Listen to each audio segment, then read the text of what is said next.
ಜೀವನದಲ್ಲಿ ಕೆಲವೊಮ್ಮೆ ನಾವು ಯಾರಿಗೂ ಹೇಳಲಾಗದಂತ ನೋವುಗಳನ್ನ ಅನುಭವಿಸ್ತಾ ಇರ್ತೇವೆ. ಕೆಲವರು ಹೊರಗೆ ನಗ್ತಾರೆ, ಆದ್ರೆ ಒಳಗೆ ಅಳ್ತಾ ಇರ್ತಾರೆ. ನಮ್ಮ ಕಣ್ಣೀರು ನೋವಿನ ಕಣ್ಣೀರು, ನಿರಾಶೆಯ ಕಣ್ಣೀರು, ಏಕಾಂಗಿ ಜೀವನದ ಕಣ್ಣೀರಾಗಿರ್ತದೆ. ಆದ್ರೆ ಒಂದು ಸತ್ಯ, ಲೋಕ ನೋಡದೆ ಇದ್ರು ದೇವ್ರು ನಿಮ್ ಕಣ್ಣೀರನ್ನ ನೋಡ್ತಾನೆ. ಬೈಬಲ್ ಹೇಳ್ತದೆ, ದೇವರು ದೂರದಲ್ಲಿರುವ ದೇವರಲ್ಲ, ಆತ ನಮ್ಮ ಹೃದಯದ ಸ್ಥಿತಿಯನ್ನ ತಿಳಿದಿದ್ದಾನೆ. ಕೀರ್ತನೆ 34ನೇ ಅಧ್ಯಾಯ 18ನೇ ವಚನ ಹೇಳ್ತದೆ, ಮುರಿದ ಮನಸ್ಸುಳ್ಳವರಿಗೆ ಯೆಹೋವನು ನೆರವಾಗುತ್ತಾನೆ, ಕುಗ್ಗಿ ಹೋದವರನ್ನ ಉದ್ಧಾರ ಮಾಡುತ್ತಾನೆ. ಈ ವಾಕ್ಯದ ಅರ್ಥ ಏನಂತ ಹೇಳಿದ್ರೆ, ನೀವು ಒಂಟಿಯಾಗಿಲ್ಲ, ನೀವು ಮರೆತವರಲ್ಲ, ನೀವು ಅಳುವಾಗ ದೇವ್ರು ನಿಮ್ಮ ಬಳಿ ಇರುತ್ತಾನೆ. ಫ್ರೆಂಡ್ಸ್, ಒಂದ್ ಕಥೆಯನ್ನ ಬೈಬಲ್ ಅಲ್ಲಿ ನೋಡೋದಾದ್ರೆ, 1 ಸಮುವೇಲ 1ನೇ ಅಧ್ಯಾಯ, ಅನ್ನಳಿಗೆ ಮಕ್ಕಳಿರ್ಲಿಲ್ಲ, ಅವಳು ಆಸೆಗೆ ಒಳಗಾಗಿದ್ಲು, ನೋವಿನಿಂದ ತುಂಬಿದ್ಲು, ದೇವಾಲಯದಲ್ಲಿ ಅಳುತ್ತಾ ಪ್ರಾರ್ಥನೆ ಮಾಡ್ತಾ ಇರ್ತಾಳೆ. ಅವಳು ಶಬ್ದವಿಲ್ದೆ ಅಳ್ತಾ ಇರ್ತಾಳೆ. ಆದ್ರೆ ದೇವ್ರು ಅವಳ ಹೃದಯದ ಧ್ವನಿಯನ್ನ ಕೇಳಿ ದೇವ್ರು ಏನ್ ಮಾಡಿದ ಗೊತ್ತಾ? ಅವಳಿಗೆ ಮಗನನ್ನ ಕೊಟ್ಟ.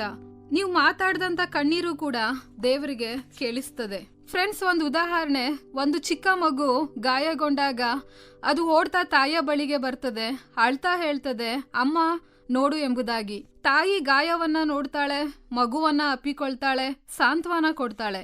ದೇವರು ಕೂಡ ಅದೇ ರೀತಿಯಲ್ಲಿ ನಿಮ್ಮ ಕಣ್ಣೀರನ್ನ ನೋಡ್ತಾನೆ, ನಿಮ್ಮ ನೋವನ್ನ ಅರ್ಥ ಮಾಡ್ಕೊಳ್ತಾನೆ, ನಿಮ್ಮನ್ನ ಅಪ್ಪಿಕೊಳ್ತಾನೆ. ಬೈಬಲ್ನಲ್ಲಿ ಮತ್ತೊಂದು ಉದಾಹರಣೆ ಕೂಡ ಇದೆ, ಅದು ಯೇಸುವಿನ ಉದಾಹರಣೆ. ಯೋಹಾನನು ಬರೆದ ಸುವಾರ್ತೆ 11ನೇ ಅಧ್ಯಾಯ 35ನೇ ವಾಕ್ಯ ಹೇಳ್ತದೆ, ಯೇಸು ಕಣ್ಣೀರಿಟ್ಟನು.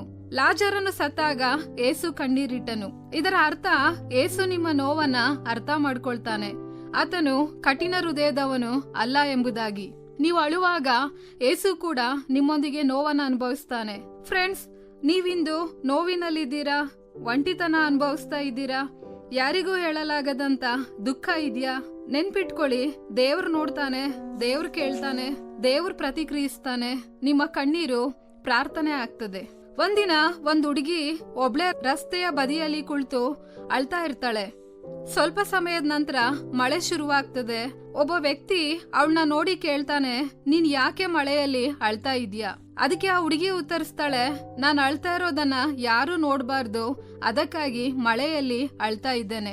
ಆ ವ್ಯಕ್ತಿ ನಿಧಾನವಾಗಿ ಹೇಳ್ತಾರೆ, ಮನುಷ್ಯರು ನೋಡದೆ ಇರಬಹುದು, ಆದ್ರೆ ದೇವ್ರು ನೋಡ್ತಾನೆ. ಫ್ರೆಂಡ್ಸ್, ನಾವು ನಮ್ಮ ಕಣ್ಣೀರನ್ನ ಮರೆ ಮಾಡಬಹುದು, ಆದ್ರೆ ದೇವರಿಂದ ಮರೆ ಮಾಡೋದಕ್ಕೆ ಸಾಧ್ಯ ಇಲ್ಲ. ಹಾಗಾಗಿ ಇಂದು ದೇವ್ರು ನಿಮ್ಗೆ ಹೇಳ್ತಾನೆ, ನಾನ್ ನಿನ್ನ ಕಣ್ಣೀರನ್ನ ನೋಡಿದ್ದೇನೆ, ನಾನ್ ನಿನ್ನ ನೋವನ್ನ ಅರ್ತಿದ್ದೇನೆ, ನಾನ್ ನಿನ್ ಜೊತೆ ಇದ್ದೇನೆ. ಹಾಗಾಗಿ ಫ್ರೆಂಡ್ಸ್, ಕಣ್ಣೀರಿನಲ್ಲಿ ಕುಸಿದು ಬೀಳ್ಬೇಡಿ, ದೇವ್ರ ಕಡೆಗೆ ಬನ್ನಿ.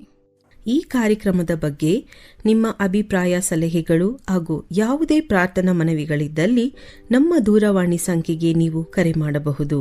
ನಮ್ಮ ದೂರವಾಣಿ ಸಂಖ್ಯೆ 996026065453. ನಿಮ್ಮ ಅಭಿಪ್ರಾಯಗಳನ್ನು ಇಮೇಲ್ ಮೂಲಕವೂ ನಮಗೆ ತಿಳಿಸಬಹುದು.